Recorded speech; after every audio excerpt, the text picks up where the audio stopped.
Saúde Pública, Hospital Infantil Joana de Guzmão, uma situação calamitosa, superlotação, que já não é de hoje que acontece, uma situação dramática que coloca na linha de fogo pais e mães, crianças. Para tentar minimizar a situação, o governo do estado decretou situação de emergência em saúde pública nos hospitais, de uma lista de 6, os principais catarinenses, né? O Alexandre Mendonça está lá, vai trazer mais informações agora. Uma situação muito triste de se ver, que não é de hoje, deste governo especificamente, nem do anterior, nem do outro, é o que se arrasta por décadas, Alexandre. Exatamente, Polito, muito boa tarde a você e a todos. Na verdade, esse decreto que você acabou de falar é uma maneira de facilitar, né, aquela burocracia toda, facilitar o acesso a verbas, né, aos recursos para poder fazer as reformas necessárias nesses hospitais, principalmente no hospital infantil, que tem até já também um planejamento de expandir um pouco mais a estrutura do hospital infantil, até porque é uma questão curiosa, né? Você, Polito, outros que estão nos assistindo, que têm aí mais de 30, 40 anos, a gente sabe que quando a gente era pequeno, a gente, sendo um hospital de referência, como é o hospital infantil, a gente sempre vai para lá, né? Para poder ser atendido e receber esse melhor atendimento. Só que durante esses últimos 40 anos, a estrutura continua a mesma, né? Quer dizer, de todos os governos de 40 anos para cá, não conseguiram ainda aumentar a estrutura do hospital infantil com a demanda que veio aumentando também com o passar do tempo. Então, para você ter uma ideia, nessa última madrugada e de ontem para hoje, né, algumas pessoas ficaram esperando em média de 13 a 15 horas por um atendimento lá. E até nós tivemos, a nossa equipe de reportagem esteve lá cedo hoje no Hospital Infantil e viu que naquelas telas, né, onde tem os atendimentos ali, havia 89 pessoas, 89 pacientes, no caso, crianças, né, para serem atendidas. Quer dizer, é muita gente e essas pessoas poderiam ser anteriormente atendidas nas UPAs, né, nas unidades de pronto atendimento. A gente vai mostrar para você alguns dos depoimentos, né, que nós escolhemos hoje de manhã, de algumas pessoas que realmente passaram por isso, famílias, né? A gente vai começar aqui pela Larissa, que é a mãe do Lorenzo, que tem 5 aninhos de idade, e ela conta pra gente o que passou durante quase 15 horas aí para ser atendida. Vamos ouvir. Eu cheguei aqui, era 12h48, aí eu passei, eles me chamaram na triagem, era 1h48 da tarde, e aí o meu filho com um problema na perna, eu fui, toda hora eu passando na triagem e eles não davam bola, eu fui ser atendida, era 3h30 da manhã de hoje, para eles dizer que meu filho estava com uma bactéria na perna, e aí perdeu a circulação e a médica queria ter me mandado embora. E eu falei para ela que eu não estava conformada com a resposta dela e eu queria que ela chamasse outra médica. Quando ela chamou a outra médica, ela falou que era mão, pé e boca, só que a bactéria generalizou ali, o sangue parou de circular. E ela falou para mim que se ele tivesse ido embora, ele tinha perdido o movimento da perna. Só tinha um médico das 10 até a 1 da manhã e eles dizem que não. E da 1 em diante que passa a ter 3 médicos. Lá dentro tá lotado, a gente tá em consultório médico na internação esperando um quarto para subir. Não tem leito para as crianças.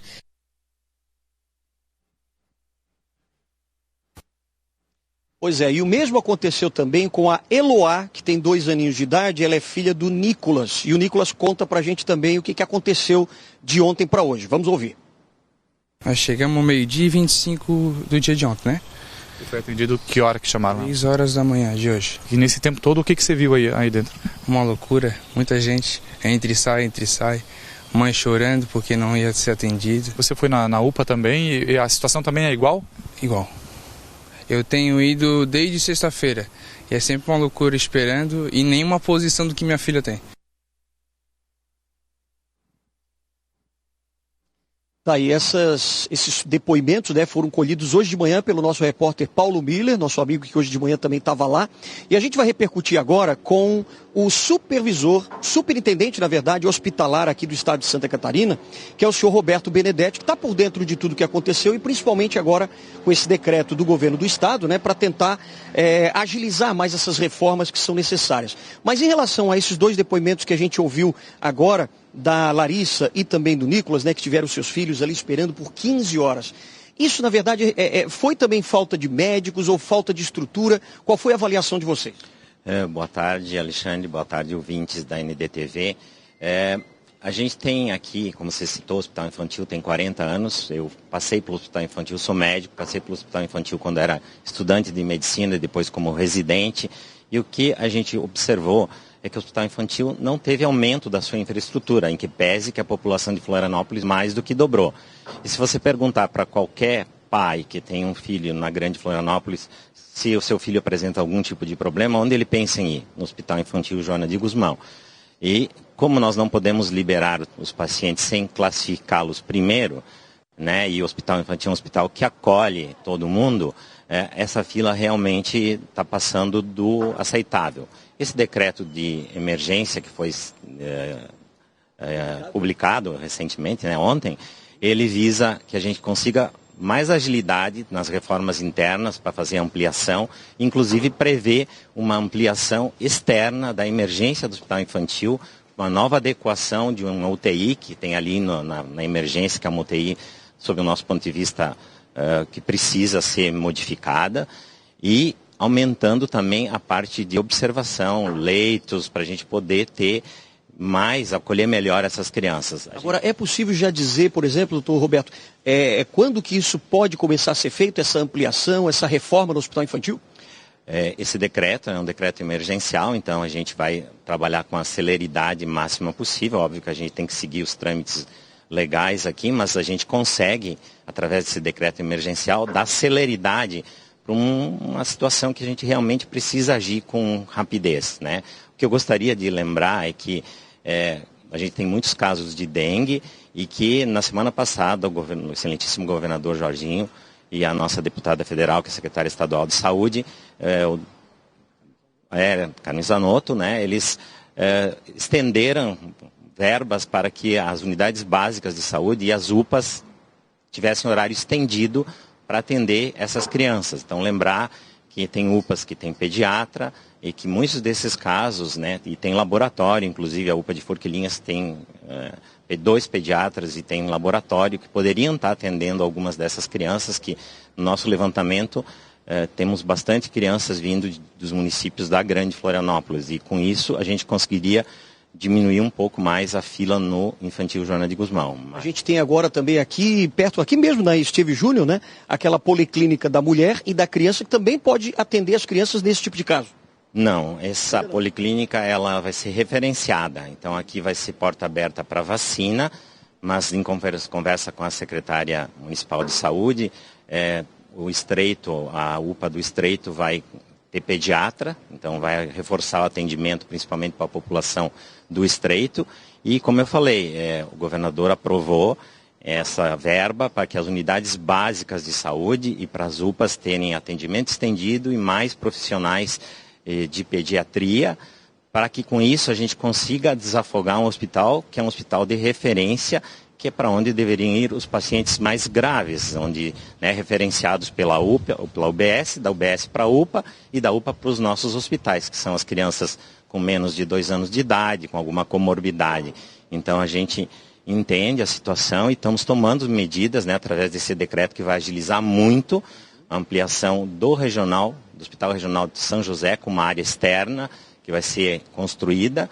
E o Infantil Joana de Guzmão também prevê uma área externa de construção rápida e além de reforma da área interna, aumentando o número de leitos de internação e os leitos de observação. Perfeito. Até só para chamar a atenção do público de casa, a própria secretária de saúde ontem, vocês saíram daqui por volta de 1h30 da madrugada justamente para tentar resolver toda essa questão emergencial. Rapidamente, em poucas palavras, como é que está a situação da dengue aqui no estado?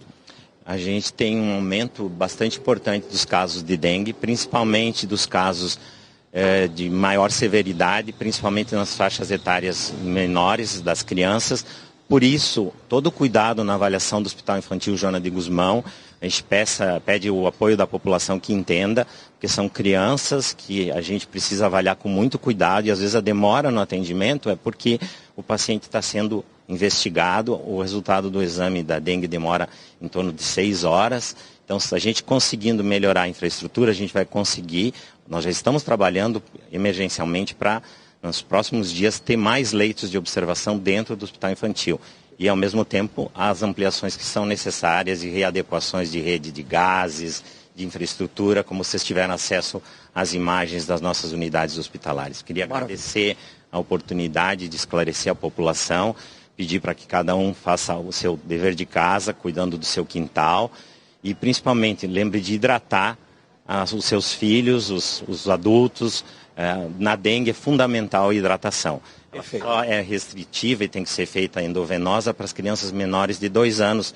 Não exagerar na hidratação de crianças menores de 2 anos, mas acima de 2 anos, água, isotônicos à vontade.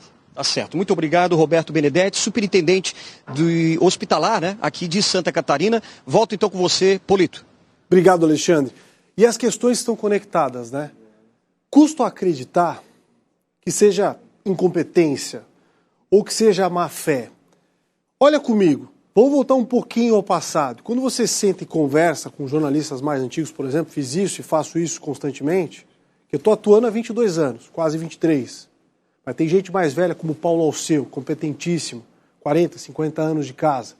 A saúde pública sempre foi um problema e sempre esteve na UTI. E a lógica me leva a enxergar que é um problema sistêmico. O sistema não funciona. As coisas precisam ser reorganizadas. Mas para que isso aconteça é necessária vontade política e pressão séria popular, né? Veja o hospital infantil. Que desespero. Sorte a nossa de termos profissionais completamente qualificados e competentes que seguram a peteca mesmo com uma situação dramática, até mesmo de infraestrutura para atender os pacientes. Essa é a verdade.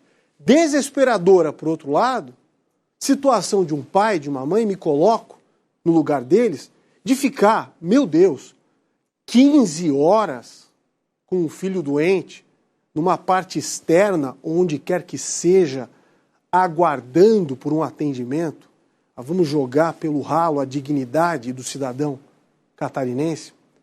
E aí começa a fazer conexões com a reunião, muito importante. Parabéns, governador, por essa iniciativa que houve na Casa da Agronômica, fui convidado, outros colegas, o Paulo inclusive estava lá, a Márcia Dutra, a nossa querida Madu, de outras emissoras, numa conversa sincera e transparente em que eles mostraram o problema, mas que visivelmente estão em busca de soluções. Me pareceu uma iniciativa sincera da secretária Carmen Zanotto, e verdade que o Alexandre trouxe aqui, ela esteve nessa reunião conosco, mostrou fotos como essas que estamos entregando a você que nos acompanha, de uma situação calamitosa da parte interna e externa de hospitais. Não à toa a situação de emergência decretada. Logo depois foi para a reunião com outros funcionários na secretaria e partiu para um voo para Brasília às 4 da madrugada em busca de recursos. Combinaram os dois fatores, a situação da dengue, que merece a nossa atenção, e a situação dramática dentro dos hospitais para decretar essa situação e buscar recursos. Fato é, se nós não estivermos unidos para combater o problema e buscarmos, mirarmos na solução, não vamos resolver. Mas fica muito claro para mim, talvez para você, que o Estado, sozinho, jamais será capaz de suprir toda a demanda. Jamais. A história